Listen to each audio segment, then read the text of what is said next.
I just want to say a special thank you to my brother and my sister for being here today. It means a lot to me. Thank you for coming.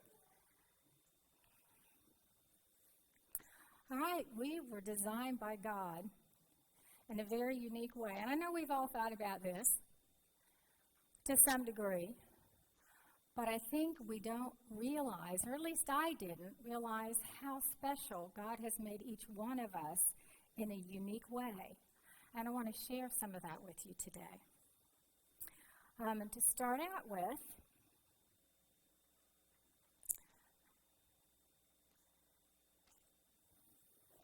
we've got the text, and we've already had the text, so we're going to pass on the text.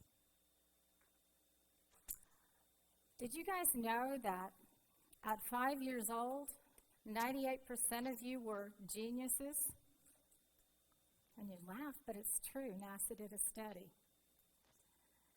And they rated geniuses, 98% of the population that they chose, and I think it was about 1,600 people that they did, kids. And they did a longitudinal study that meant they followed it from one to the next. So they took those same kids, and 5 years later, at 10 years old, they did the test again. And this time, 30% of them were geniuses, not 98%. Then they waited another 5 years, and they did it again. Now, let's see, by this time you're 15 years old. And only 12% were still geniuses. And then they did the adults when they became adults, and only 2% of them stayed geniuses. So here we are at 5 years old.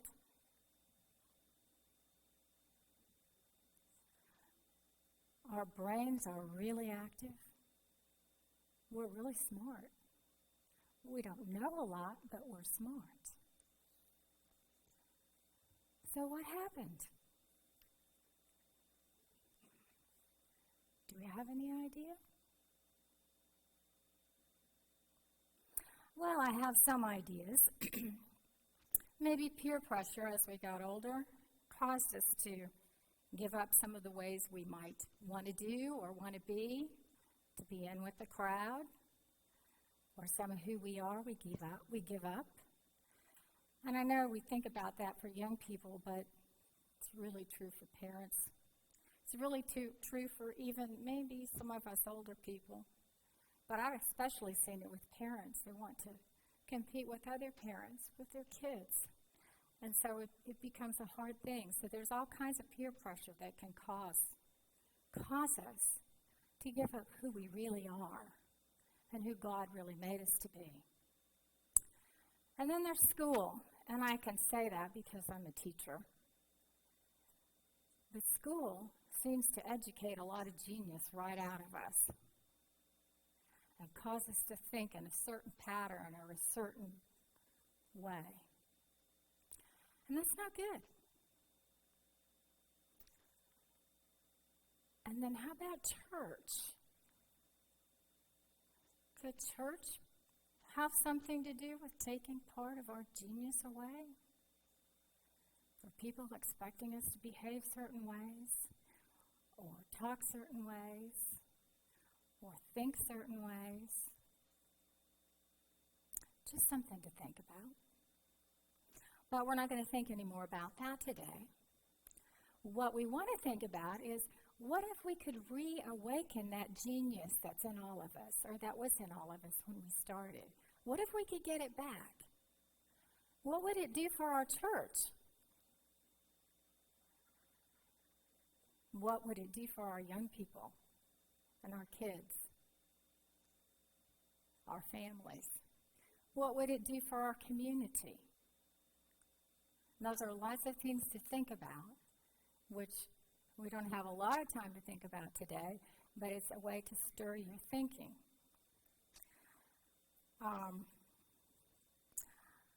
So what I want to share with you guys is a little bit of information that I've learned over the years that helped change my perspective. And if you remember a couple Sabbaths ago, the pastor was talking to us about patience, and he said something about us learning how to change our perspective. Well, that made me think about this.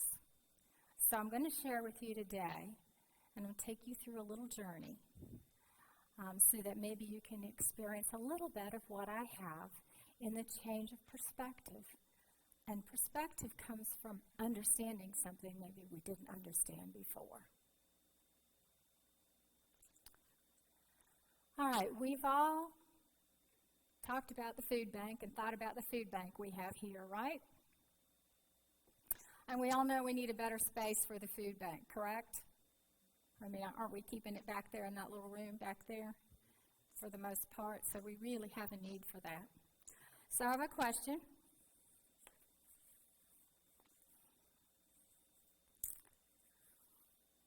Out of the following things, which do you think would be the most important to consider first? Now, I'm not saying that one is more important than the other. I'm saying, what do you think would be the most important to consider first?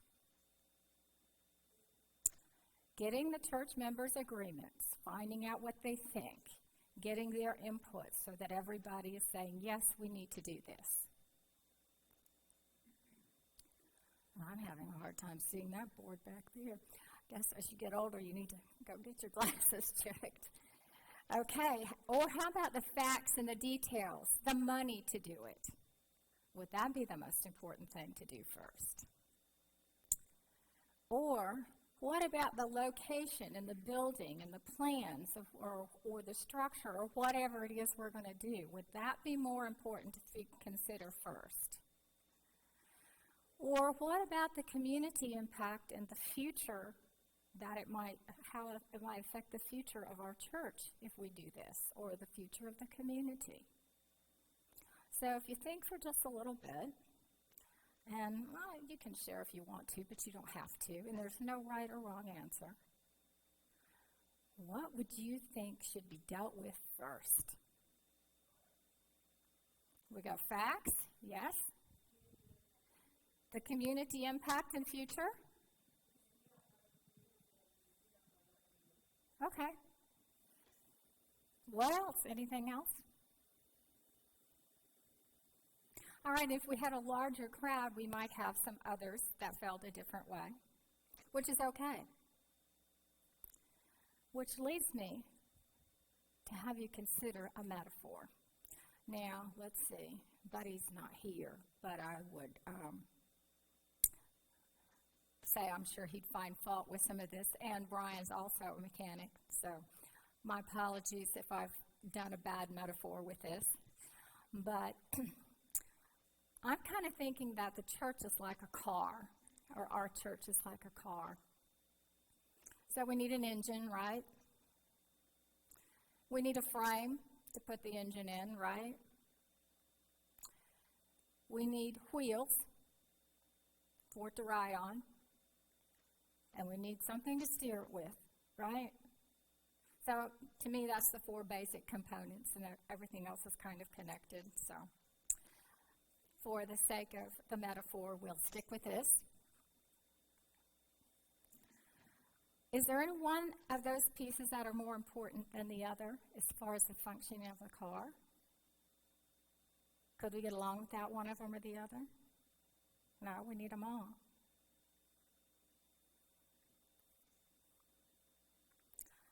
And I want to submit to you that we are this way. We need all our ideas, all of our perspectives. It's called a group IQ in order to accomplish what we need to as a church. And let me tell you why. This is a line. And at the top of the line, as you can see up there, the experiencing. We have an experience. This is how our brain learns. So something happens to us, or we see something, we have an experience. Then we take that experience and we conceptualize it. We think about it. Now, what happens for different ones of us, sometimes we experience, and the conceptualizing goes really fast. Other times, our experience lasts for a long time, and then it comes down and it goes fast. We go back and forth, and we have different speeds that we move up and down between experiencing and conceptualizing something that's going on. But that's not all we do. Then if you take another line and you draw across it, we can look up, we begin to reflect on it. We begin to think about what we conceptualized and what we experienced. And after a while, we may act on it, especially if it's something we learned. And we'll do something with it then, hopefully, if it was practical and beneficial. And when we take and draw and connect those, we come up with a circle. And that circle represents a physiological cycle that the brain, your brain, goes through when you learn or intake any kind of information, and it becomes part of who you are. And we call it the natural cycle of learning, and you've probably heard that term. Now, for the sake of being able to identify, because there's just 4 basic components of this natural cycle of learning. We've numbered them, 1, 2, 3, 4, and we call them quadrants. And what has been found with research is that while all of us have some of all of those parts in our brain from the cycle, there is one part of that cycle we prefer over the others, and we like it the best. And sometimes there's a secondary one. So I'm going to share with you what happens in each of those cycles and what they are, and what the people who prefer those cycles are like, because this is how God has created them. So we start out with the Quadrant One. These are people who love people and relationships, and those things are the most important to them. When you go to a meeting, you're going to see them talking to people, visiting with people.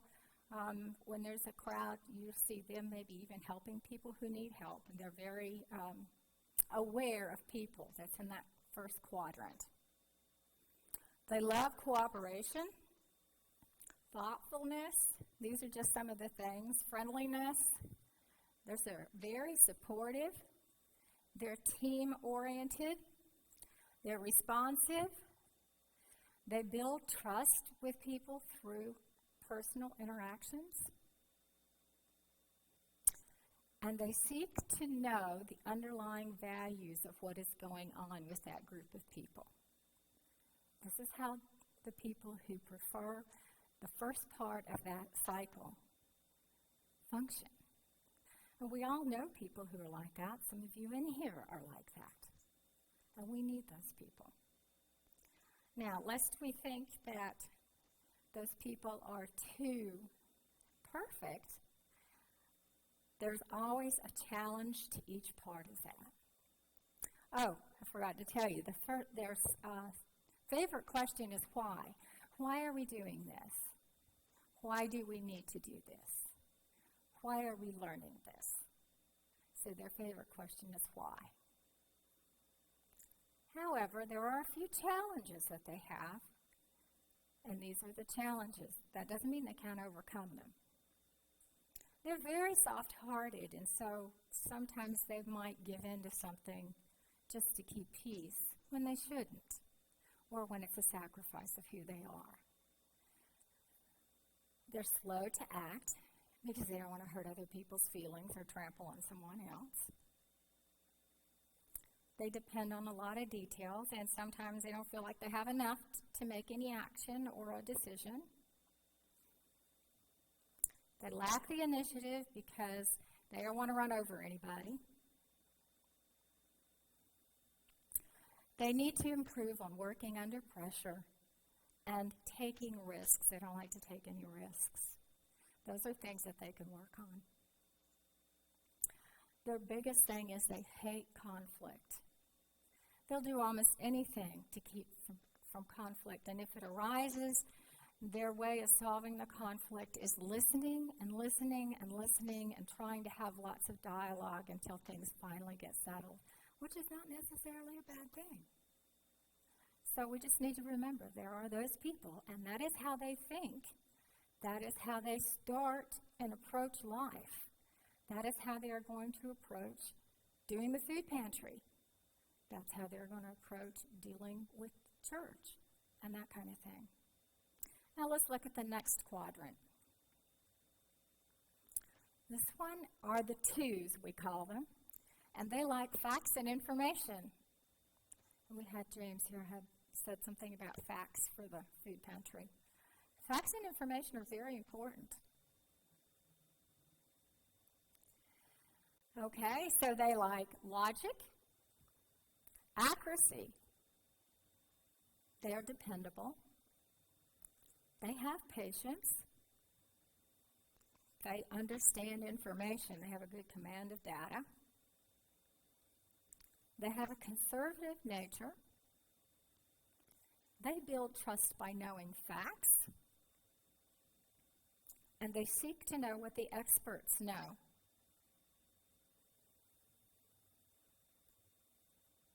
However, they too have a few little challenges. They lack decisiveness along with the ones. It's hard to make a decision. Part of that for the twos is because there's so much information out there that you can always find out more before, and do I really have enough? Do I really know enough before I can decide that this is the best decision? So it becomes a dilemma because there's so much to know. They don't like taking risks. They are dependent on facts and figures, which can be good and bad depending. They have an impersonal nature or approach because it's based on facts and figures. They need to improve in creativity.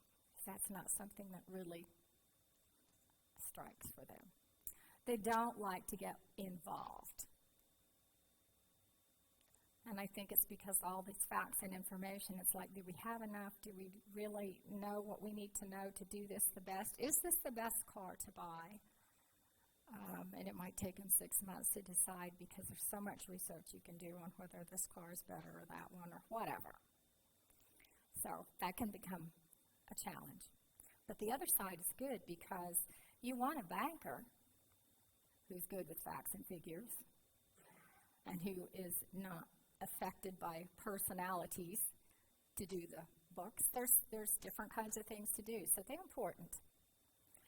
All right, let's look at the next quadrant. And we call these people the threes. They are about tasks, getting things done, and about practicality. Is this practical? Does this make sense? They have lots of common sense. They're efficient.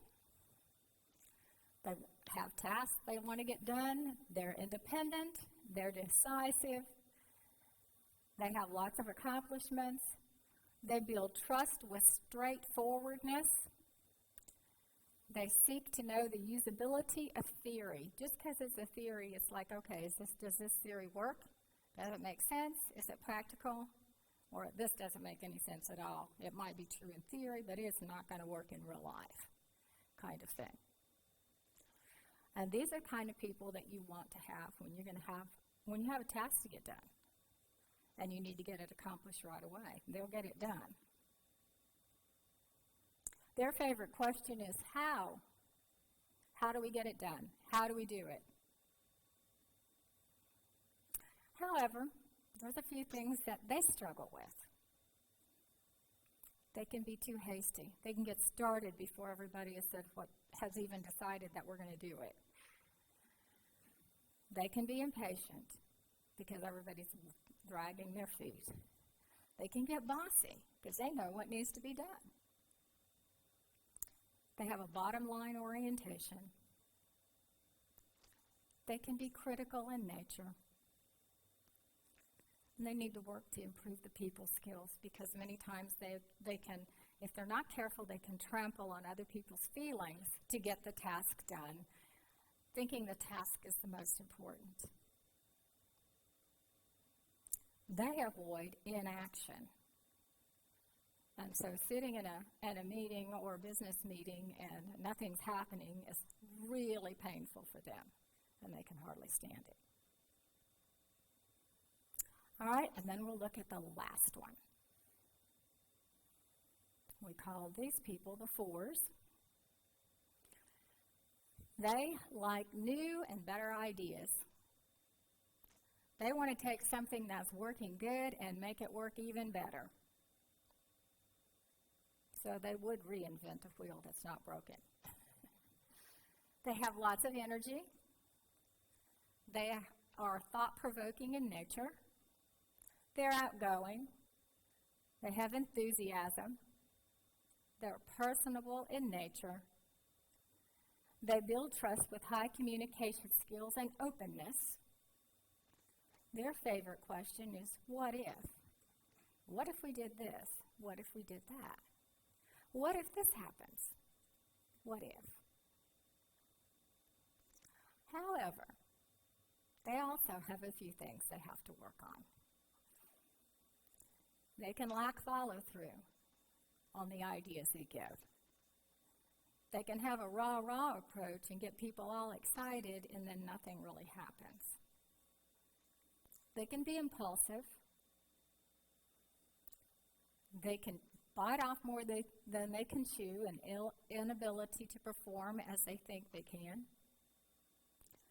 They need to improve in digging into details, because they mostly the big picture. And they avoid isolation. Now, lest you think that we all fit nicely into 4 categories, that is not the case. There are 4 basic mind styles and learning styles. That's what these are. But there is, and several of you probably recognized yourself in one, maybe even 2 of them. Some people have 3 dominant ones. There's actually specific tests that can be given to determine where you are on the spectrum and what your primary one is and what isn't. And it's interesting to know, and it's fun to know. It's not necessarily something that has to be done, but it does help us understand each other. But it's like, okay, so you're all 1s, you're all 2s. No, all the 2s don't work the same way. All the 1s don't work the same way, and here's why. Well, I've heard about the left and the right brain. And these are some of the things that the left and right brain does. Just put the words up there, so you have an idea. I think that's the left. No, one more. Okay. So our brains do on each side. And it depends on how we're wired, and I'm going to use this as an example to show you. Because we've got the left and the right side here. Can everybody see? And, of course, we know there's a connection between the left and the right brain.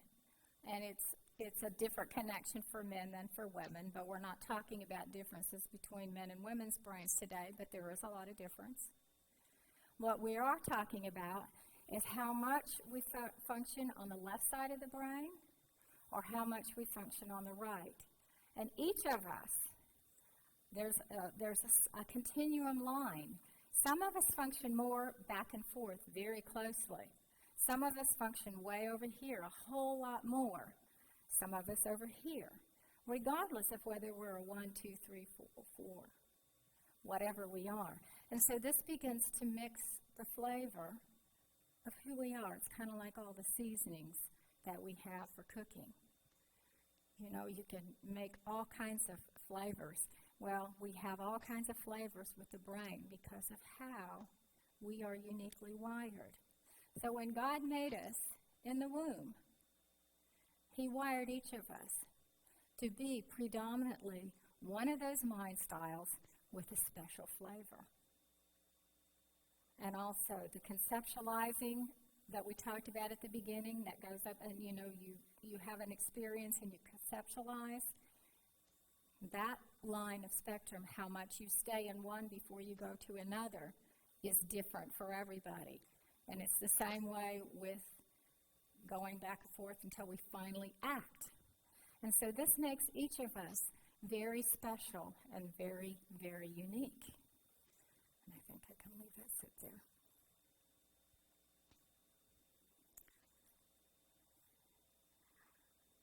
One last thing I'd like us to think about. Oh, well, I forgot I had this slide. Our 4 basic mind styles are here. People and relationships, facts and information, tasks and practicality, new and better ideas. And all of that together, when we're talking about the food bank, can help us come out with a really nice solution to a food bank situation for the community that would be much better than if just 2 or 3 of us did it on our own. It's like that car back there with the engine and the wheels and the framework and the steering wheel. You really need them all to be complete and whole. Really quick, our worship styles are different. Type 1s, they come to church because of the social, the connections with the people and with God. And there's nothing wrong with that. The 2s like a traditional church program where this is how we've always done it. This is how it is. And there's nothing wrong with that. But that's what they prefer. Then there's the 3s that like to be involved in what's going on. They're going to have a hard time coming and sitting at church and just being in the pew and doing nothing. They'll go find a church where they can be involved because that's what they need. And then there's the 4s, and they are the praise and the celebration type worshipers, whom some of us really have a hard time with because we think they're a little bit too outside the bar. But we have forgotten that God didn't make us all the same. And so sometimes we need to remember that when we're dealing with things. Again, there's a picture of the cycle. We have all these different learnings. The 1s are imaginative learners. And again, learning and mind styles are used interchangeably because everything we do about life is learning. Whether we want to think about it that way or not, we are. We analyze things, we have common sense learners, and we have dynamic learners. Same way with worship. So what if our church here, what if we could figure out how to honor all the mind styles in the things that we do? That's the way God designed our brain. And it's like, okay, how do we do this? Well, I'm not sure how we do all this. But one would be to value others. And the Bible tells us, do nothing out of selfish ambition or vain conceit. Rather, in humility, value others above yourself. I don't think that means that you put yourself down so that you can make other people look good. Don't think that's what it's talking about. I think it's talking more about recognizing that we each have things to bring to the table and to contribute that are of value that we don't have. They have, like the 1s, have better things to bring about people relationships than the 2s do. And the 2s have better things to bring about facts and information than the 1s do. So we all need to value each other. And it says, not looking to our own interests, but each of you to the interests of others. I don't think that means looking into somebody else's business. It means understanding how our brains work and what is important to us, and because it's why God made us that way. So if there's somebody in a meeting saying, I think we need to talk about this some more, Or we need to see what other people are thinking. Maybe because they are ones. We need to think about that carefully. Or if somebody says, we don't have enough information on this and this, and that happens a lot in meetings. So, again, we need to value those inputs from each of those different mind styles above just our own mind style. Because, of course, we all want to do our own mind style. And in school or in church, when we are doing activities that are in our preferred mind style, we love it. And we're happy and we think it's the greatest place to be. And you can go to a church program or a church service or whatever, and if there's a large enough group of people and you talk to enough of them afterwards, you can find people who think it's absolutely wonderful and people who think it was absolutely atrocious. And it's because of their mind styles. It is not anything to do with what the preacher said or didn't say. It's how they relate to it and how they see it. And there's nothing wrong with that. It's all okay because God made us that way. He made us different. Oh, in the parable of the talents. And I paraphrase this one. I like this. Many are unconscious of the talents they possess. These talents, if properly developed, would raise them to equality with the world's most honored. I'm thinking about back where we lost our genius, starting after 5 years old, and us sitting here in the pews. And how many of us have lost our genius? And what can we do to help each other gain that back so that we can be who God really made us to be? Because we haven't been doing a very good job of that. We've been doing a better job of trying to make everybody conform a certain way. We need to work on helping each other be who God made us to be. Remember the talents. And then there's a touch of a skillful hand is needed. To arouse those dormant faculties. So they're still there.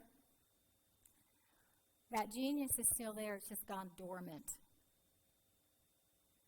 And my challenge here is for us to take this bit of information that we've learned and turn it into wisdom and understanding so that we can work with each other to honor that natural cycle that God has given us and the special flavor that He has made with us so that we can be the church He really wants us to be and the people that He really wants us to be.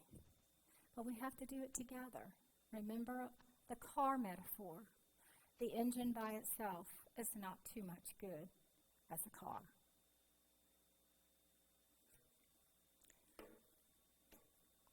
All right, let's just bow our heads, and I will leave you with that thought. Father, we are grateful that you have made us the way you have. And we ask you that you will help us to learn how to understand that, but mostly to learn how to work with each other with that and to honor each other's uniqueness so that we can be united in a goal and we can reach our purposes and fulfill our destiny here as a church as one people and be an honor to you. Now, please, I pray especially, too, for the young people this afternoon as they go out, and bless them and help us to know how to support them. And thank you for hearing this prayer, I pray in Jesus' name. Amen.